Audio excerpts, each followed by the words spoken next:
Please అన్న skip చేయొద్దు, ఈ వీడియో చూడండి అన్న, మీరు ఆటోమేటిక్ లైక్ కొడతారు.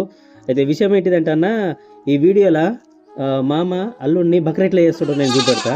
అయితే విషయం ఏంటిదంటే అన్న, ఇప్పుడు పెళ్ళికి ముందు మాట ముచ్చట అవుతుంది. అయితే ఇక మాట ముచ్చట్ల భాగంగా పిల్ల వాళ్ళ తల్లిదండ్రులు, పిల్ల వాళ్ళ చుట్టాలు అందరూ మన పిల్లగాడి ఇంటికి వస్తారు.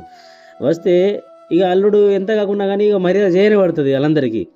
ఇక అనుకోకుండా బాగా మర్యాద చేసేసిండు. ఇక అలాగే మందు ఓపించుడు, తినబెట్టుడు, కానీ ఇక ఒక విధంగా అద్దుకంటే ఎక్కువనే తినబెట్టేసిండు అనుకోరి, అద్దుకంటే ఎక్కువనే తాపేసిండు.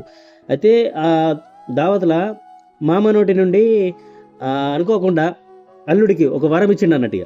ఇక వాళ్ళకి చెప్తున్నాడు అన్నట్టు, నేను నా అల్లుడికి బండి కొనిస్తా, ఏం చేశానా కానీ బండి కొనిస్తా, నా అల్లుడు బంగారం అని ఈ మాటలు అన్నాడు.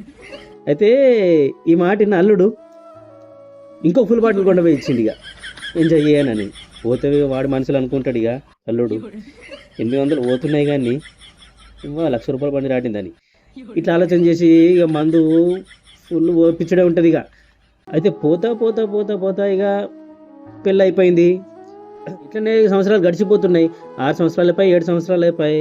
ఇక అల్లుడు మనుషులు అనుకుంటాడు ఇక మామ గురించి, మరి మామ అయితే బండిస్తా అన్నాడు, 6 సంవత్సరాలు అయిపోయి, 7 సంవత్సరాలు అయిపోయి, మరి నేను పిచ్చోన్న అయినా లేకుంటే మరి మామ హుషారుగాడైనా నాకు ఇప్పటికీ అర్థం కాకొచ్చింది. లేకుంటే మరి మా మామ ఏడన్నా బండి ఇట్లా మ్యానుఫ్యాక్చరింగ్ చేపిస్తున్నాడు నా కోసం, నాకు ఇది అర్థం అవుతలేదు. మరి అసలు ఎసుంటి బండి అవును ఏమో, మరి ఎన్ని సంవత్సరాలు పడుతుందో, మరి బండి ఏం లేకుండా మరి ఇక అవును పీరో. మా మామ బండి ఎట్లుంటుంది, ఏ కథ ఇచ్చుడు అల్లుడిగా గౌరవం ఉంటుంది.